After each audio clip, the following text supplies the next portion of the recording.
আর free fire সৃষ্টি করা Garena company স্থাপিত হয় 2009 সালে। তাদের যাত্রা শুরু হয় সিঙ্গাপুর থেকে। গেরিনার মালিক হচ্ছে ফরেস্ট লি, যিনি একজন অনেক দক্ষ এবং ব্যবসাকে ভালো বোঝার একজন মানুষ। না হলে এই ফ্রি ফায়ার গেমটা হয়তো এতদিনে টিকে থাকতে পারতো না।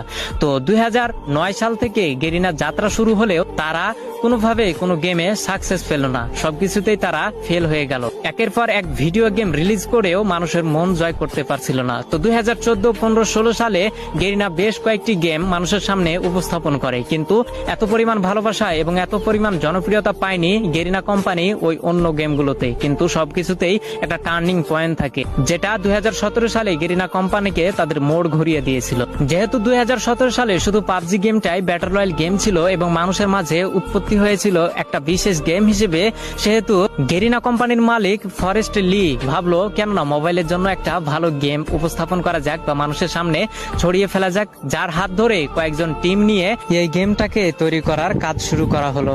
2017 সালে সর্বোচ্চ ব্যবহৃত গেম হচ্ছে পাবজি এবং সবার মাঝে জনপ্রিয়তা পায় পাবজি, কিন্তু কম্পিউটারের মাধ্যমে। ফোনের মাধ্যমে এই পাবজি গেম এতটা জনপ্রিয়তা পায়নি। সেই সুযোগটাকে কাজে লাগিয়েছে গেরিনার কোম্পানির